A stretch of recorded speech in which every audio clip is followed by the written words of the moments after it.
primer lugar, quiero agradecer al Ministerio de Educación de Ecuador por la invitación a participar de esta jornada tan enriquecedora y tan importante sobre un tema que ocupa a todo el mundo, como es tecnologías, educación y en mi caso ciudadanía digital. Yo soy asesora principal en temas de ciudadanía digital para la UNESCO América Latina con sede en Montevideo. En ese marco tuve el privilegio de trabajar con el Ministerio de Educación de Ecuador hace muy poquito, un mes y algo, así que es un placer volver a conectarme con ustedes y trabajar en este tema de ciudadanía digital para que sea una realidad en toda la región. Bueno, el tema que me convoca a mí y por el cual me invitaron es explicar un poco qué es esto de la ciudadanía digital, un tema que ocupa e interesa a todo el mundo. No hace falta que detalle demasiado, pero es importante recordar que la generación de estudiantes de hoy es muy es muy diferente de la generación de estudiantes del siglo XX. Y esto es en parte por la presencia de las tecnologías.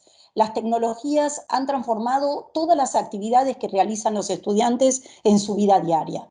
Han modificado la manera en que se informan, aprenden, leen, hacen la tarea. Es decir, atraviesan las pantallas, las tecnologías, Internet, atraviesan la vida de los jóvenes, la vida de los alumnos y alumnas. Inclusión digital, Florencia mencionó en repetidas ocasiones esta expresión, pero históricamente la inclusión digital tradicionalmente se definió por el acceso a las tecnologías e Internet. Es decir, básicamente por acceder o no a las tecnologías y a la conectividad. Y esto es bien cierto porque la falta de acceso profundiza la exclusión y priva de oportunidades educativas y laborales. Así que es verdad que la falta de acceso define, como definió siempre, la inclusión o la exclusión digital. Sin embargo, el acceso es la única dimensión que define la inclusión digital, es decir, solo podemos definir la inclusión digital por el acceso. Hasta hace unos años hubiéramos dicho que sí. El que no tiene acceso es el excluido, el que tiene acceso es el incluido. Sin embargo, yo voy a presentar tres ejemplos que demuestran que el acceso no es suficiente y no es garantía para definir inclusión o para sentirse incluido. Son tres ejemplos que corresponden a tres preguntas realizadas entre estudiantes secundarios de enseñanza media en América Latina, así que esto nos representa a todos, y que demuestran, como decía, que el acceso no alcanza. La primera pregunta que le hicimos, que yo quiero compartir con ustedes, es ¿qué quiere decir saber de tecnología? Y como ustedes pueden ver, la mayoría de las respuestas de los estudiantes secundarios tienen que ver con un saber instrumental, es decir, un saber del instrumento, de la herramienta, del soporte, pero que está muy lejos del saber reflexivo, crítico, creativo que queremos que tengan los alumnos, las alumnas respecto de las tecnologías e Internet. La segunda pregunta fue, ¿qué contenidos comparten en sus redes sociales? La segunda que quiero compartir con ustedes. Y como otra vez ustedes pueden ver, los adolescentes suben, comparten demasiada información personal en Internet. Probablemente, según indican los estudios en todo el mundo, porque no miden el alcance de la web y creen que solo sus amigos o amigos de amigos van a leer lo que ellos suben. Sin embargo, todos sabemos que nadie está seguro de quién está detrás de la pantalla y estas informaciones personales se convierten en públicas. La tercera pregunta que le hicimos es ¿cómo buscan información en Internet? Y fíjense, las respuestas de los chicos demuestran, reflejan un uso muy limitado de la información. Es decir, eligen el primer link cuando buscan algo porque creen que es el más seguro, cuando con frecuencia es el que pagó para figurar primero, pero no el que tiene más trayectoria. Usan una única página web, no contrastan, no comparan distintos sitios, se quedan con una sola y con eso responden a su pregunta o a su duda. No identifican el autor, no se preguntan por la trayectoria, los antecedentes de esa persona para hablar sobre el tema, expresan una altísima credibilidad respecto de lo que circula en Internet. Suelen decir, en Internet está todo, o Google, es cierto porque si no Google no lo hubiera subido. Y algo que también preocupa es que confían en estos contenidos solo por el hecho de haberlo recibido de un amigo, de un hermano, de un familiar, de alguien en quien ellos confían. La conclusión entonces otra vez es que hacen un uso muy limitado de la información y comparten contenidos de dudosa credibilidad. Estas tres preguntas y sus respuestas demuestran que no, la inclusión no puede definirse solo por el acceso, porque todos estos estudiantes a quienes encuestamos tenían acceso a un dispositivo y a Internet. Sin embargo, suben demasiada información personal, no saben cómo buscar información y definen el saber de tecnología por lo instrumental, por la herramienta o por el soporte. ¿Cuáles son las conclusiones? El acceso ciertamente es el punto de partida, pero no puede ser también el de llegada. Obviamente, sin dispositivos, sin acceso a Internet, a conectividad, no podemos hablar de inclusión, pero solo con el acceso no alcanza. La segunda conclusión es que el saber instrumental, es decir, saber cómo, qué hacer si se congela o bloquea la pantalla, cómo bajar el último juego que figura en Internet, ese saber del instrumento, de la herramienta, no asegura conocimiento. Hoy hablamos de nuevas brechas digitales. Las tradicionales ya las conocemos, ya hablamos, tienen que ver con el acceso, pero hoy se agregan nuevas brechas digitales que van más allá del acceso. ¿Y cómo o por qué se definen? Se definen por las competencias y las habilidades. Aunque haya acceso sin competencias ni habilidades, seguirán habiendo brechas. Hoy se dice que la nueva forma de exclusión es un limitado uso de Internet. Es decir, si los estudiantes no saben usar Internet en todo su potencial, seguirán siendo excluidos aun cuando tengan acceso a las tecnologías. ¿Por qué? Porque la inclusión hoy, la inclusión digital, se define por las competencias, es decir, por contar o no con la capacidad para identificar los grandes dilemas y desafíos que genera el uso de Internet.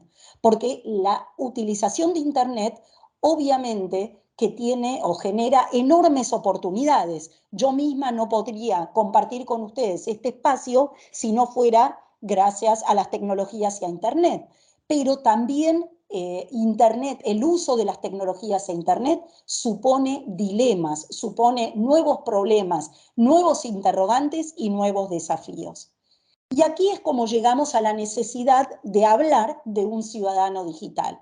Un ciudadano digital es quien comprende el funcionamiento del entorno digital, es decir, sabe cómo funciona Internet, y ahora lo vamos a ver de una manera más clara, más específica, sabe analizar el lugar y el papel de las tecnologías en la sociedad, evalúa cómo incide en su vida diaria, entiende el rol de las tecnologías e Internet en la construcción de conocimiento y las sabe utilizar para la participación. Si tuviéramos que sintetizar qué es un ciudadano digital en una sola frase, diríamos que es quien sabe utilizar Internet de manera reflexiva, ética, crítica y creativa.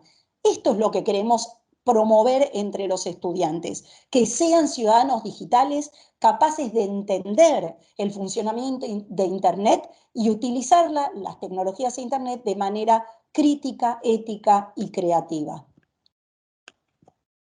Esto es lo que venimos diciendo, saber utilizar las tecnologías para responder a estos nuevos dilemas que surgen con el uso de Internet. ¿Por qué? Porque, como dijimos antes, hay nuevas oportunidades, pero también hay nuevos interrogantes. Lo que queremos de los estudiantes, si son ciudadanos digitales, es que sepan hacer un uso seguro y protegido de Internet, es decir, que no suban información personal a la web porque no miden el alcance y piensan que solo sus amigos lo ven, que sepan hacer un uso reflexivo de las tecnologías e Internet, es decir, que no utilicen solo el primer link que les aparecen porque creen que es el más seguro, sino que lo sepan contrastar, comparar con otras páginas y que sepan hacer un uso participativo, es decir, utilizar Internet como una herramienta de participación para generar transformaciones en la comunidad. ¿Cuáles son esos nuevos dilemas que nos preocupan y que queremos que preocupan a todo el mundo y que creemos que los estudiantes entiendan? Aquí algunos de ellos. Uno es las noticias falsas, es decir, Internet nos ha dado la posibilidad de acceder a una información sin límite, pero también a contenidos poco confiables. Esas son las noticias falsas. Otro de los dilemas es el discurso del odio, que en la pandemia también se vio acrecentado. Por lo menos en la Argentina, mucha gente no quería que los médicos vivieran en su mismo edificio, o las enfermeras o los profesionales de salud. Es decir, ¿hay discurso del odio? Sí, y circula más rápidamente por Internet. El otro dilema es el ciberbullying, porque acoso y burla hubo siempre, antes de Internet también, pero se limitaba al aula, había que poner el cuerpo, ¿no? Exponerse para acosar a alguien. Hoy no tiene límites de tiempo y espacio porque circula en Internet y puede llegar a trascender estos límites y quedar ahí para siempre. Y además desde el anonimato o desde la falsa identidad, cualquiera dice cualquier cosa sobre otro y esto muchas veces no se identifica ni descubre. La privacidad es otro de los grandes dilemas, ¿no? Cuando subimos información a Internet, lo privado se hace público, hay que entender este nuevo concepto de privacidad. La huella digital es otro de los dilemas que genera el uso de Internet, porque con cada clic que hacemos cuando buscamos algo o cuando comunicamos algo o cuando nos comunicamos con alguien, deja una marca, una huella digital que la usan las empresas para enviarnos por publicidad, propaganda, servicios, ideas, etcétera. Hay que saber cómo utilizan nuestros datos personales, esto de cómo funcionan los algoritmos para que si yo busco hoy algo, mañana o hoy, dentro de 2 horas, me empiecen a llegar publicidades. Luego, los usos no éticos de la inteligencia artificial, porque la inteligencia artificial nos da una gran ayuda, ¿no? Como el GPS para poder llegar a un lugar o informaciones que nos agiliza la inteligencia artificial. Pero también hay usos no éticos cuando están basadas en una información errónea o cuando discriminan, etc. Y finalmente el lenguaje digital. No hace falta que les detalle que muchas redes sociales son espacios de violencia y agresión que también tenemos que formar a los alumnos en todo esto para que sepan utilizar un lenguaje que no hiera la sensibilidad de los demás. Estos son entonces los dilemas que preocupan a la ciudadanía digital y sobre los cuales queremos formar a los estudiantes para que sean ciudadanos digitales. La ciudadanía digital, por esto que vimos, permite navegar en contextos complejos como los que son hoy y comprender las implicancias de utilizar Internet. No solamente utilizarla de manera instrumental, sino básicamente reflexiva, ética y creativa para entender cómo funciona el entorno, el universo online digital. La ciudadanía digital entonces supone competencias, es una palabra clave para mí en esta presentación, que permite a los estudiantes acceder, comprender, analizar, crear y utilizar el mundo digital. Y yo voy a dar un ejemplo nada más de cómo enseñar uno de estos dilemas. El primero que incluí, que era el de las noticias falsas. Entonces, ¿cómo lo hacemos desde el aula? Porque me han comentado, a Andrés, a quien agradezco también la invitación, que entre el público hay una gran cantidad o probablemente todos docentes. Entonces, está bien, entendimos lo que es la ciudadanía digital, ahora, ¿cómo la llevamos al aula? Yo lo voy a hacer con uno de estos dilemas que presenté, una de estas grandes preocupaciones que tenemos todos los docentes, ¿no? Porque cuando damos una consigna, muchos estudiantes, muchos, utilizan el primer link para responderla y con eso se quedan y muchas veces obviamente es una respuesta equivocada y está lejos de la reflexión y la criticidad. En la pandemia, bueno, noticias falsas había por todos lados, ¿no? Es decir, malos efectos de las vacunas o remedios que no eran tales. Bueno, esto afloró, pero noticias falsas hubo desde siempre, solo que se profundizaron durante la pandemia. ¿Por qué preocupan las noticias falsas? No le voy a dedicar mucho tiempo, pero es bueno trabajarlo con los estudiantes, explicarles que las noticias falsas fortalecen muchas veces prejuicios, estereotipos, limitan la comprensión de los hechos, como nos pasó con la pandemia. No entendíamos si la vacuna nos iba a hacer un efecto u otro, nos iba a curar o agravar, etc. Han pasado y han circulado noticias falsas en procesos electorales para manipularlos, con lo cual afectan directamente la democracia, el sistema, promueven polarizaciones, es decir, a veces buscan solamente dividir a la sociedad. Está bueno que en la sociedad haya pluralidad de ideas, por supuesto, pero cuando se polariza y amenaza la convivencia que debe existir en cualquier sociedad, finalmente daña principios democráticos. Así que las noticias falsas son uno de los principales preocupaciones y por eso también debemos incluirlo como parte de la formación en ciudadanía digital. ¿Por qué le pasa a la escuela? Bueno, ustedes saben que la escuela se creó con Gutenberg. Cuando se inventó la imprenta, se hizo necesaria una institución que enseñara a leer lo que la imprenta difundía. Pero hoy, esto fue en el siglo XV, hoy en el XXI, el objetivo no puede ser el mismo. La escuela no puede dedicarse solo a distribuir información, porque la información está a un clic de distancia. La escuela no puede competir con Google o con cualquier otro buscador. En el siglo XXI, el desafío de la escuela no puede ser el mismo, porque no es cuánta información distribuye, algo que puede hacerse a través de Internet, sino cómo enseñar a pensarla. Y aquí otra vez el tema de la reflexión y la criticidad. ¿Qué quiere decir enseñar a pensar? Toda la información o los contenidos que circulan en Internet significa todos estos verbos que vemos aquí. Esto es lo que queremos promover respecto de los contenidos que circulan en la web. Todos quisiéramos que los estudiantes aprendan a buscar, a seleccionar, a analizar, a evaluar, a construir opinión, a argumentar, crear, comunicar y participar. Ahora, ¿cómo lo hacemos? Ante un contenido que circula en Internet, siempre hay que hacer estas actividades. Esto es lo que queremos promover entre los estudiantes si es que queremos que aprendan a buscar información confiable en Internet, es decir, que no sea de dudosa credibilidad o directamente falsa.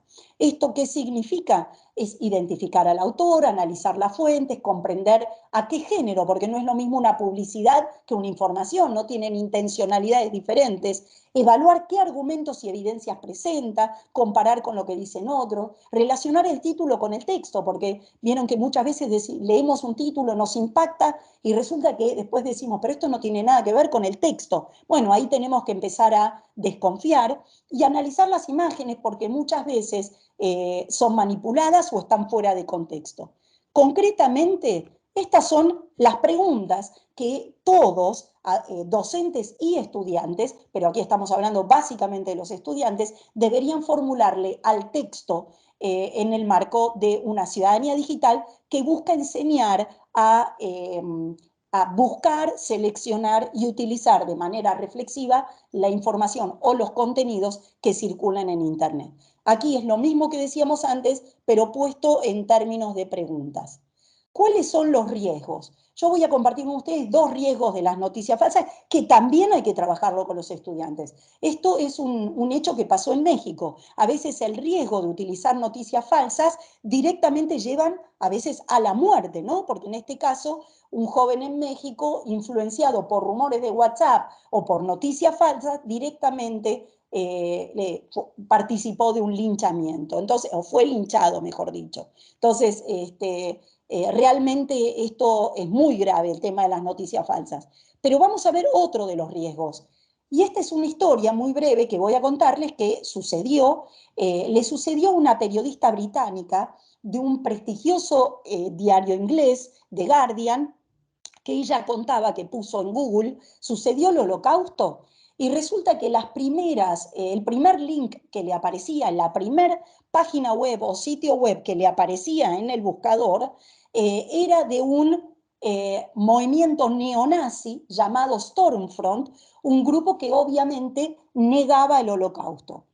¿Cuál es el riesgo a nosotros que nos interesa como educadores desde la escuela? El riesgo es el siguiente. Si hubiera sido una tarea escolar y con la investigación que yo presenté antes, que la mayoría de los estudiantes se quedan con el primer link, lo que hubiera sucedido es que los alumnos hubieran copiado y pegado ese primer link, en este caso de contenido neonazi, y lo hubieran entregado al docente o a la docente.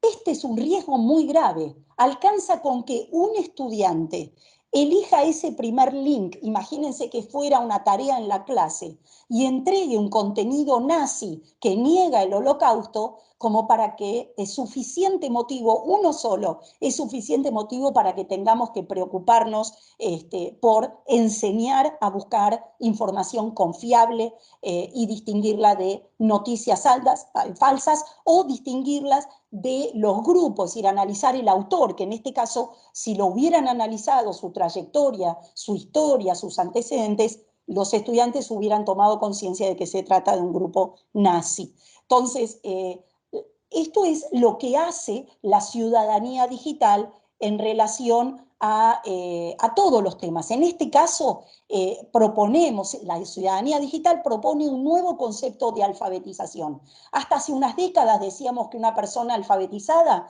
necesitaba saber leer y escribir. Hoy ya sabemos que eso no alcanza, no es suficiente. Una persona alfabetizada necesita, como dijimos, buscar información, identificar al autor, analizar la intencionalidad, evaluar la trayectoria de todo eso y evaluar su confiabilidad para poder tomar decisiones fundamentadas, crear nuevos contenidos a partir de eso, comunicarlo y participar. Esto es lo que propone entonces la ciudadanía digital. Y volvemos a la clave de esta presentación o de lo que a mí me interesaba compartir hoy con ustedes. El acceso obviamente es importante, por supuesto, como dijo Florencia, para las políticas públicas es un dato central promover la conectividad y el acceso a dispositivos digitales. No hay ninguna duda, pero no podemos dejar de pensar, bueno, ¿qué hacemos una vez que la conectividad y estos dispositivos están? ¿Qué hacemos en las escuelas o entre los estudiantes que están utilizando Internet y su dispositivo, aunque sea el celular? Ahí es donde hablamos de las competencias digitales, que para la UNESCO son las que venimos hablando, ¿no? Entender cómo funciona el mundo digital, entender todos estos dilemas que se generan, saber qué es lo que está detrás de estas tecnologías y detrás del mundo online. A mí me tocó participar de un congreso que organizó el MIT, el MIT, que es el Massachusetts Institute of Technology. Es un instituto tecnológico de gran relevancia y prestigio que tiene sede en Boston, en Estados Unidos. Cuando yo fui, el tema era inclusión digital. Cuando yo fui dije, acá no me va a ir bien, porque la mayoría de las personas que están en el MIT, muchos, la gran mayoría son ingenieros. Entonces yo me preguntaba y me decía, bueno, acá van a hablar del software, del hardware, y yo como latinoamericana y preocupada por las inequidades en la región, a mí me interesa más la parte social. Pero la verdad que tengo que decir que fue más que agradable y me impresionó mucho la apertura de este congreso porque el marco fue lo que ellos llaman las 3C. Las 3C, como en español coincide con el inglés, las podemos mantener. Y es competencias, contenidos, conectividad. Como ven, la primera C es la de las competencias. Contar con habilidades, saber qué hacer cuando se tiene acceso. El acceso sin habilidades ni competencias es exclusión, no alcanza. Entonces, y la conectividad, que obviamente es importante, es la tercera C. Entonces, hablamos de la ciudadanía digital, dijimos para qué sirve, por qué la queremos, dimos un ejemplo, y ahora ya estamos terminando, estoy terminando esta presentación, sintetizando que definitivamente la ciudadanía digital mejora la calidad de la educación. No es un detalle, no es un agregado, es entender la realidad. Hoy la realidad está, lo que decimos, mediada por pantallas. Hoy sabemos más del mundo a través de las tecnologías Internet. Entonces tenemos que entender cómo funcionan estas tecnologías para poder responder a estos dilemas que nos genera el nuevo dilema y de esta manera insertarnos mejor laboral o socialmente. Si seguimos subiendo, si los estudiantes suben a sus perfiles en las redes sociales y contenidos de alta privacidad, les puede suceder que el día de mañana cuando busquen trabajo, la empresa, cada vez lo hacen más las empresas, miren el perfil que tenía cuando era adolescente y decidan si emplearlo o no. Entonces, hay que saber que hay que entender lo que es la privacidad, la huella digital, cómo funciona el uso de datos, porque esto no es un saber solo para hoy, sino para toda la vida. Igual que saber buscar información, que es algo que hacemos toda la vida y no solamente cuando estamos cursando la escuela. Entender cómo funcionan las tecnologías es útil, es un saber fundamental que deberíamos promover desde la escuela en una formación de ciudadanía digital para toda la vida. De lo contrario, si no hacemos esto, si no enseñamos a pensar el entorno digital y utilizarlo para la participación, y bueno, los estudiantes seguirán utilizando la tecnología e Internet con fines instrumentales, es decir, sabrán qué hacer cuando se congela o bloquea la pantalla, sabrán cómo bajarse una aplicación, podrán tener el mejor perfil en su red social, pero no tendrán la categoría de ciudadanos digitales, ni sabrán hacer un uso reflexivo, ético, crítico, creativo y participativo de las tecnologías y de Internet.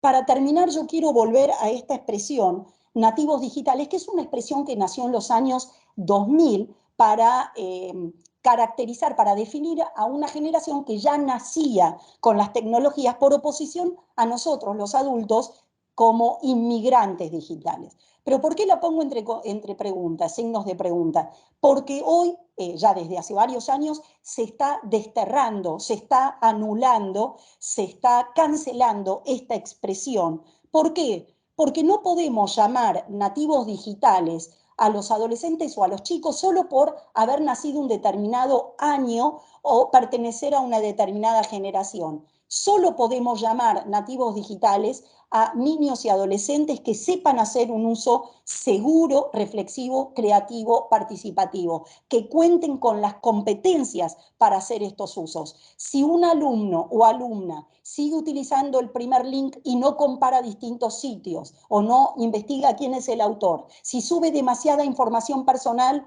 porque cree que solo sus alumnos y alumnas miran su perfil, bueno, no podremos, si participa de acciones de bullying o si no cuida o no sabe cómo utilizan sus datos en Internet, no podremos llamarla a esa persona nativo digital o nativa digital, aun cuando tenga 14 o 15 años, porque no es la edad ni la generación a la que pertenece lo que la define como tal, sino las competencias para hacer estos usos que finalmente tienen que ver con ser un ciudadano, una ciudadana digital. Muchísimas gracias.